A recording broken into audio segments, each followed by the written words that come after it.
Good morning বন্ধুরা। আজ হলো 3 জুন বুধবার।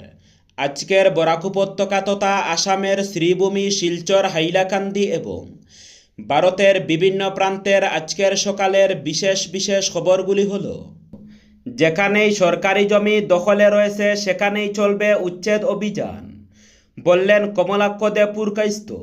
যে জনা গৌরাঙ্গ বোঝে সে হয় আমার প্রাণ রে। সনাতনী নিয়মে যে গৌরাঙ্গ বুঝবে আমি তার কাজ করব। সরকারি নিয়ম অনুযায়ী যেখানেই সরকারি জমি দখল করে কেউ বসবাস করছেন অথবা জমি দখল করে রেখেছেন তাদের উচ্ছেদ করা হবে। উচ্ছেদ অভিযান চলবেই। মঙ্গলবার বেলা 11টায় বদরপুর পুরসভার এক্স অফিসিও মেম্বার হিসাবে শপথ নিয়ে উপরোক্ত মন্তব্য করেন কাটিগড়ার বিধায়ক কমলাক্ষ দে পুরকাইস্ত। শিলচর জেলা কংগ্রেস কার্যালয়ে নির্বাচন পরবর্তী পর্যালোচনা বৈঠক চলাকালীন তীব্র উত্তেজনার সৃষ্টি হয়েছে। দলবিরোধী কার্যকলাপের অভিযোগকে কেন্দ্র করে জেলা কংগ্রেসের সংখ্যালঘু বিভাগের সভাপতি আনসার হোসেন বড় লস্করকে মারধরের অভিযোগ উঠেছে। সুনাইয়ের বিধায়ক আমিনুল হক লস্করের সমর্থকদের বিরুদ্ধে। ঘটনাকে ঘিরে জেলা কংগ্রেসের অন্দরে ব্যাপক চাঞ্চল্যের সৃষ্টি হয়েছে। সূত্রের খবর, নির্বাচনকে সামনে রেখে আয়োজিত এই পর্যালোচনা বৈঠকে উপস্থিত ছিলেন প্রদেশ কংগ্রেসের সম্পাদক প্রাঞ্জল গাটুয়ার, স্বপন কর এবং বিধায়ক আমিনুর রশিদ চৌধুরী। সকাল থেকেই বিভিন্ন বিধানসভা কেন্দ্রের প্রার্থী, নেতা ও কর্মীদের বক্তব্য শোনা হচ্ছিল। অধিকাংশ কেন্দ্রের আলোচনা শান্তিপূর্ণভাবে সম্পন্ন হলেও সুনাই বিধানসভা কেন্দ্রের পর্যালোচনা শুরু হতেই পরিস্থিতি উত্তপ্ত হয়ে ওঠে। অভিযোগ অনুযায়ী বৈঠকে আনসার হোসেন বড় লস্করের উপস্থিতি লক্ষ্য করে ক্ষোভ প্রকাশ করেন সুনাইয়ের বিধায়ক আমিনুল হক লস্করের সমর্থকরা। তাদের দাবি, সাম্প্রতিক নির্বাচনে কংগ্রেস প্রার্থীর পক্ষে কাজ না করে আনসার প্রকাশ্যে অগপ প্রার্থী করিমউদ্দিন বড়ভূঁইয়ার হয়ে প্রচার চালিয়েছিলেন। এই অভিযোগ তুলে তাকে বৈঠক কক্ষ থেকে বের করে দেওয়ার দাবি জানানো হয়। তবে আনসার হোসেন বড় লস্কর বৈঠক ত্যাগ করতে অস্বীকার করলে দুই পক্ষের মধ্যে তীব্র বাকবিতণ্ডা শুরু হয়। এক পর্যায়ে পরিস্থিতি নিয়ন্ত্রণের বাইরে চলে যায় এবং ধাক্কাধাক্কি ও হাতাহাতির ঘটনা ঘটে। অভিযোগ, এরপর তাকে মারধর করে বৈঠক কক্ষ থেকে বের করে দেওয়া হয়। কেন্দ্রীয় মাধ্যমিক শিক্ষা পর্ষদ সিবিএসইর অধীনে দশম এবং দ্বাদশ শ্রেণীর ছাত্রছাত্রীদের উত্তরপত্রের স্ক্যান কপি পুনর্মূল্যায়নের জন্য আজ লাইভ পোর্টাল চালু করা হয়েছে। আগামী 6 জুন পর্যন্ত এই পোর্টাল খোলা থাকবে বলে সিবিএসইর পক্ষ থেকে জানানো হয়েছে। উত্তরপত্রের স্ক্যান কপি লাভ করা শিক্ষার্থীরা এই সুবিধা লাভ করবে বলে পর্ষদের এক বিবৃতিতে জানানো হয়েছে। সুরক্ষাজনিত কারণে আধার প্রত্যায়িতকরণ ব্যবস্থাও এই সুবিধার সঙ্গে যুক্ত করা হয়েছে। আধার নম্বর না থাকা শিক্ষার্থীরা তাদের বাবা মা, অভিভাবক বা অন্য কোনো নিকটাত্মীয়ের আধার নম্বর ব্যবহার করতে পারবে। সিবিএসইর সূত্রে জানানো হয়েছে যে প্রত্যেকটি উত্তরপত্র মূল্যায়নের জন্য ছাত্রছাত্রীদের 100 টাকা করে এবং প্রতিটি প্রশ্ন মূল্যায়নের জন্য 25 টাকা করে প্রদান করতে হবে। এই মাসুল অনলাইন পদ্ধতি অর্থাৎ UPI, credit card, debit card অথবা নেট ব্যাংকিং এর মাধ্যমে প্রদান করা যাবে। এর জন্য সিবিএসইর পক্ষ থেকে প্রকাশিত ভিডিও দেখে এই ব্যবস্থা সম্পর্কে সবিশেষ তথ্য লাভ করার আহ্বান জানানো হয়েছে। শ্রীভূমি শহর সংলগ্ন রেলওয়ে গেট থেকে অসম ত্রিপুরা জাতীয় সড়ক হয়ে পুয়ামারা, শরীফনগর, বাগন ও নলুয়া পর্যন্ত চলাচলকারী কয়েকজন অটোচালক হঠাৎ করেই যাত্রী ভাড়া বৃদ্ধি করায় এলাকা জুড়ে তীব্র অসন্তোষের সৃষ্টি হয়েছে। সাধারণ যাত্রীদের সঙ্গে কোনো আলোচনা বা মত বিনিময় ছাড়াই একতরফাভাবে এই সিদ্ধান্ত নেওয়া হয়েছে বলে অভিযোগ উঠেছে। এরই প্রতিবাদে মঙ্গলবার সন্ধ্যা 7টায় শরীফনগর বাজারে বৃহত্তর এলাকার সর্বস্তরের জনসাধারণকে নিয়ে এক নাগরিক সভা অনুষ্ঠিত হয়।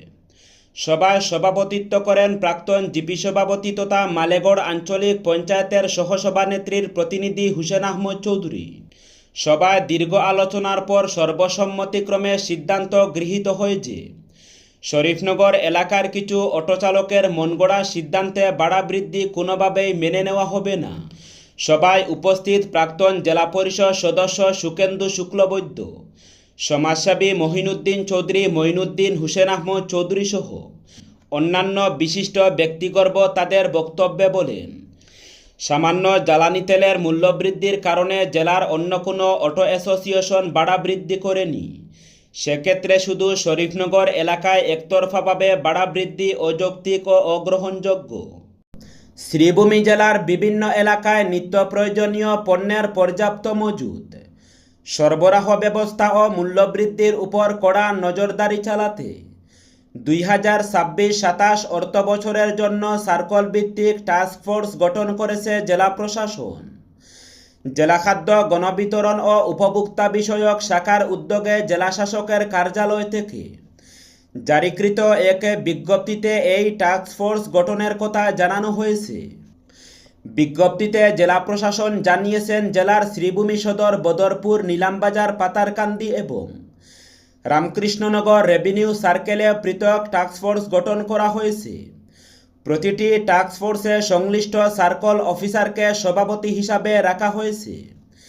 এছাড়া খাদ্য ও উপভোক্তা বিষয়ক বিভাগের আধিকারিক, পুলিশ প্রশাসনের প্রতিনিধি, কৃষি বিভাগ, প্রাণী সম্পদ ও পশু চিকিৎসা বিভাগ, মৎস্য বিভাগ, আবগারি বিভাগ এবং পরিবহন বিভাগের প্রতিনিধিদের অন্তর্ভুক্ত করা হয়েছে টাস্কফোর্সে। অভিন্ন দেওয়ানি বিধি রাজ্যে সুস্থির সমাজ গড়ে তুলবে। ইউসিসি নিয়ে জেলায় জেলায় সচেতনতা সভা শাসক দলের।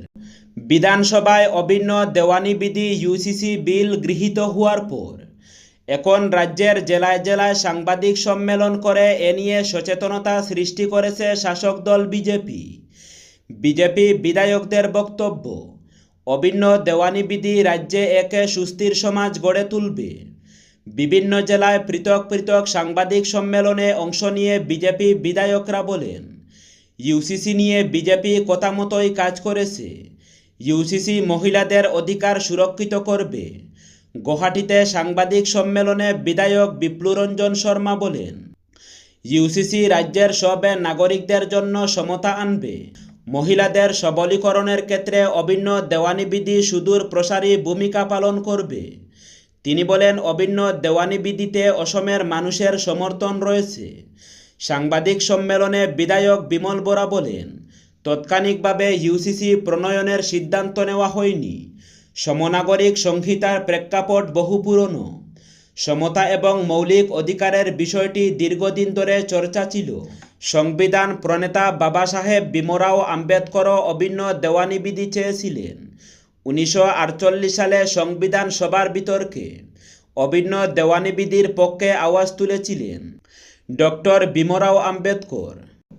শ্রীভূমি জেলার কালীগঞ্জ অঞ্চলের মধ্য গুয়াসপুর গ্রামে হৃদয় বিদারক ঘটনা ঘটল। জলাশয়ে ডুবে মৃত্যু ঘটে 8 বছর বয়সী এক শিশুর। মঙ্গলবার দুপুর আনুমানিক 1:30টার দিকে এই মর্মান্তিক দুর্ঘটনা ঘটে। এ ঘটনায় এলাকা জুড়ে গভীর শোকের ছায়া নেমে এসেছে। মৃত শিশুর নাম মোহাম্মদ জিসান। পারিবারিক সূত্রে জানা গেছে, মধ্য গুয়াসপুর গ্রামের বাসিন্দা কাউসার আহমেদের ছেলে জিসান এদিন দুপুরে বাড়ির উত্তর প্রান্তে অবস্থিত একটি জলাশয়ের ধারে অন্যান্য শিশুদের সঙ্গে খেলাধুলা করছিল। খেলা শেষে অন্য শিশুরা বাড়ি ফিরে এলেও জিসান আর ফিরে না আসায় পরিবারের সদস্যদের মধ্যে উদ্বেগ দেখা দেয়। দীর্ঘক্ষণ খোঁজাখুঁজির পর পরিবারের লোকজন ও স্থানীয় বাসিন্দারা ওই জলাশয়ে তল্লাশি চালিয়ে জিসানকে উদ্ধার করেন। অচৈতন্য অবস্থায় তাকে দ্রুত কালীগঞ্জ মিনি পিএসসিতে নিয়ে যাওয়া হলে কর্তব্যরত চিকিৎসক মুসলিম উদ্দিন আহমদ শিশুটিকে মৃত বলে ঘোষণা করেন। এখন থেকে টিচার্স ডায়েরি মেনে কাজ করতে হবে শিক্ষকদের। ইতিমধ্যেই এই নির্দেশ জারি করা হয়েছে বিদ্যালয় প্রধানদের উদ্দেশ্যে। নির্দেশ দিয়েছেন হাইলাকান্দি জেলার বিদ্যালয় সমূহের পরিদর্শক তথা জেলা প্রাথমিক শিক্ষা আধিকারিক তাপস দত্ত। মঙ্গলবার এ মর্মে নির্দেশনা জারি করেছেন তিনি। নির্দেশে বলা হয়েছে, এখন থেকে হাইলাকান্দি জেলার প্রতিটি হাইয়ার সেকেন্ডারি, ইউপিএলপি স্কুলের শিক্ষক শিক্ষিকাদের টিচার ডায়েরি মেনে চলা বাধ্যতামূলক। শিক্ষকরা টিচার্স ডায়েরি মেনে চলছে কিনা তা সুনিশ্চিত করতে প্রতিটি স্কুল প্রধানদের নির্দেশ দিয়েছেন আইএসডিইও তাপস দত্ত।